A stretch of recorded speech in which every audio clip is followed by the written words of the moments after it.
अस्सलाम वालेकुम नाज़रीन, मैं हूं लंदन से अमजद चौधरी। नाज़रीन, नवाज शरीफ और मरियम नवाज शरीफ जो हैं वो स्विट्ज़रलैंड से वापस एवनफील्ड लंदन पहुंच चुके हैं। ये भी सुनने में आ रहा था कि शायद वो पाकिस्तान जाएंगे क्योंकि नून लीग वाले कुछ यहाँ पे कह रहे थे, लेकिन वो वापस लंदन आ चुके हैं। अब आते साथ उन्होंने जब सवाल किया गया कि काजी फायज ईसा के साथ जो बदतमीजी की गई उसके ऊपर जो उन्होंने जवाब दिया, पहले वो आप सुन लें तो फिर आगे बात करते हैं। उस बदतमीजी के कल्चर को उन्होंने अपने हुकूमत के दौरान भी प्रमोट किया और आज अपोजिशन में तो उससे भी ज्यादा प्रमोट कर रहे हैं कि गाड़ियों के पीछे पीछे भाग रहे हैं, ताकुब कर रहे हैं, गाड़ियों के जो है ना वो टमाटर अंडे फेंक रहे हैं। एहतजाज, भाई अगर आपकी किस्मत में एहतजाज लिखा है तो कम से कम उसको किसी अच्छे तरीके से करो। इस तरह से नौजवान लड़के छोटे छोटे जो हैं उनको लगा दिया है कि गाड़ियों को ताकुब करो, गाड़ियों के पीछे भागो और जाके गंदे गंदे नारे लगाओ और जाके लोगों की पगड़ियां उछालो। बदतमीजी का कल्चर शुरू किया उन्होंने। तो ये तो हमारा ना दीन सिखाता है, ना मजहब सिखाता है, ना इस्लाम ये बात सिखाता है, ना कुरान सिखाता है। जी नाज़रीन, आपने सुन लिया कि मियां साहब कह रहे हैं कि ये बदतमीजी का कल्चर जो है वो पीटीआई ने शुरू किया और इसका ना दीन इजाजत देता है ना कुरान इजाजत देता है। मियां साहब बिल्कुल ठीक कह रहे हैं कि कुरान और दीन इस चीज़ की इजाजत नहीं देता, लेकिन अगर मियां साहब सिर्फ ये पिछला एक हफ्ता पहले जो यहाँ पे प्रोटेस्ट हुआ था, यहाँ पे जब मियां साहब आए थे उसके बाहर जब पीटीआई वाले वहाँ पे खड़े थे और दूसरी तरफ इनके सपोर्टर खड़े थे, उस वक्त जो लाउड स्पीकर के ऊपर गंदी गालियां, गलीज गालियां माँ बहन की जो नून लीग वाले दे रहे थे, पीटीआई वाले भी नारे लगा रहे थे चोर चोर के, मरियम के पापा चोर हैं, फलाना, इस तरह के वो नारे लगा रहे थे, जो कि ओबियसली मियां साहब उसकी बात कर रहे हैं, लेकिन दूसरी तरफ से डायरेक्ट गालियां दी गई। तो ये कल्चर जो है ये दोनों तरफ से इसी तरह का प्रमोट हो रहा है, सिर्फ एक जमात को आप इल्ज़ाम नहीं दे सकते। इसके अलावा वहाँ पर एक सहाफ़ी जो 92 के ब्यूरो चीफ हैं गुलाम हुसैन अवान, उन्होंने दो बड़े इंटरेस्टिंग सवाल किए, आप वो भी सुन लें फिर आगे बात करते हैं। अहम रहनुमा ये कह रहे हैं कि मियां नवाज शरीफ जब तक चाहेंगे इमरान खान अंदर रहेगा, इस पे कोई दिक्कत है? जो कह रहे हैं आप उनसे पूछेंगे। मियां साहब एक सवाल हर पाकिस्तानी पूछता है कि आप चौथी दफा वज़ीर आज़म क्यों नहीं बने, उसका जरा बता दीजिए। चौथी दफा वज़ीर आज़म क्यों नहीं बने? मियां साहब मेरे सवाल का जवाब दीजिए। चौथी दफा वज़ीर आज़म आप क्यों नहीं बने, हर पाकिस्तानी ये पूछना चाहता है। इसका जवाब जो है ये इनमें से कोई देगा। जी नाज़रीन, एक सवाल तो उन्होंने ये किया कि जनाब पीटीआई वाले कह रहे हैं कि जब तक नवाज शरीफ नहीं चाहेंगे इमरान खान नहीं बाहर आएगा।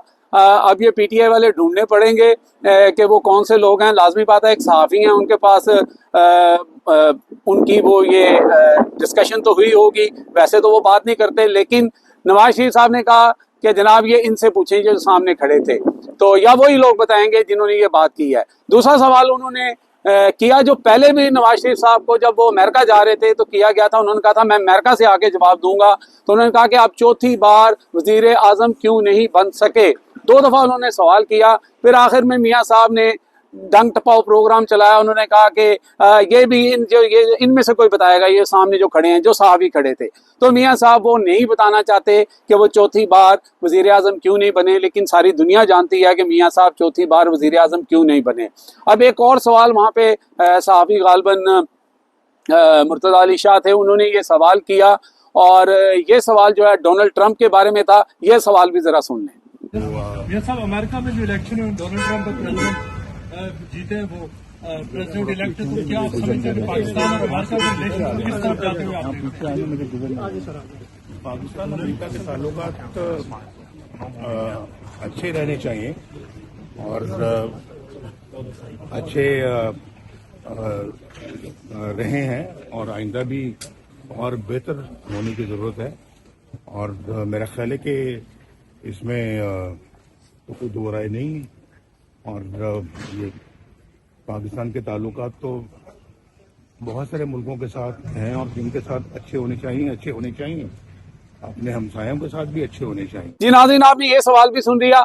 अब मियां साहब को ये सवाल भी पहले किया गया था कि डोनाल्ड ट्रंप जीत गया है, मियां साहब आप कुछ बताएं। तो मियां साहब ने कहा था मैं जिनेवा जा रहा हूं, जिनेवा से वापस आके बताऊंगा। आज जो मियां साहब ने उसके ऊपर गुफ्तगू की है डोनाल्ड की जीत के ऊपर, नंबर वन तो मियां साहब ने बिल्कुल मुबारकबाद नहीं दी, कोई मुबारकबाद का या कोई वेल विशिंग कोई इस तरह की बात उन्होंने नहीं की, उससे आपको अंदाजा हो जाना चाहिए। दूसरा, मियां साहब ने कहा कि अमेरिका के साथ हमारे डोनाल्ड ट्रंप जीतने के बाद अमेरिका के साथ हमारे तल्लुकात बेहतर होने चाहिए।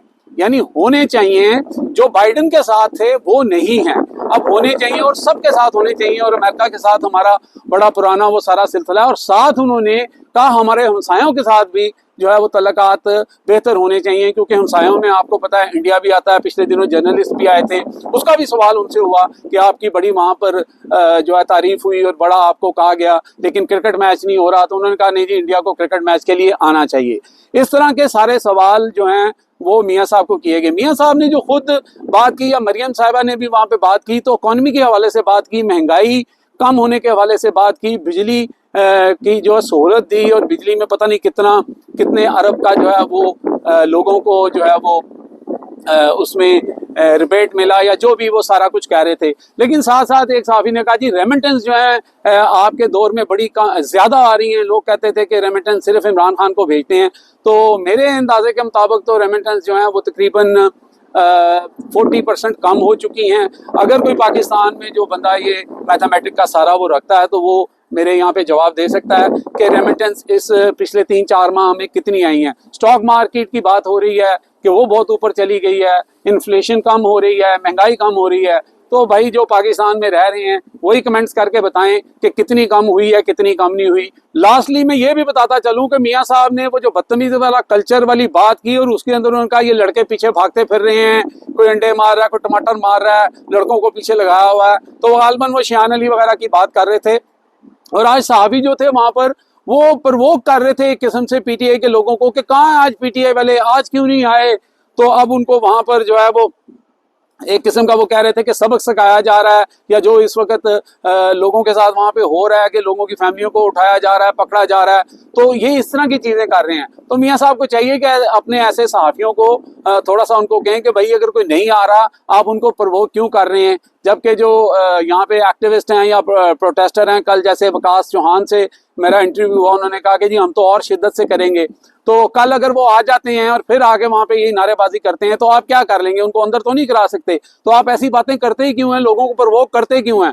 क्योंकि और साथ एक और इंडिया वहां पे एक साफी दे रहे थे कि जी अब 153 लोग और जो हैं उनकी लिस्ट बन गई है, इनकी जदादें भी जो है वो वहां पर जो है वो जो है उनका भी हिसाब लगाया जा रहा है, वो भी इनसे ले ली जाएंगी। और ये डराने की कोशिश है ओवरसीज पाकिस्तानियों को कि ये सारा कुछ करेंगे। और इसका एक नुकसान सबसे बड़ा ये है कि अगर आप इस तरह की बातें कर रहे हैं तो कल कौन सा ओवरसीज पाकिस्तानी पाकिस्तान में इन्वेस्ट करेगा? क्योंकि अगर आज आपकी हुकूमत है, कल नहीं रहती, परसों फिर आ जाएगी, तो आपका जो नजरिया जो बता रहे हैं लोगों को कि नून लीग का ये नजरिया है, तो ये चीजें जो है सहाफियों को, मियाँ साहब को, मरियम साहिबा को समझाना चाहिए कि कोई अकल को हाथ मारा करें और ऐसी बात करें जिससे ठीक है, वो बिल्कुल ये से बात उनकी ठीक है कि इस तरह का प्रोटेस्ट नहीं होना चाहिए, पुरतशद्दद नहीं होना चाहिए, और जो राइट है वो एक्सरसाइज करें, या गालम गलोच नहीं होनी चाहिए। सहाफियों को लफाफा सहाफी कहा जाता है, ये कहा जाता है, वो कहा जाता है, उसके ऊपर बिल्कुल उनका राइट है। लेकिन ये जो मशवरे डराने के तौर पे वो दे रहे हैं,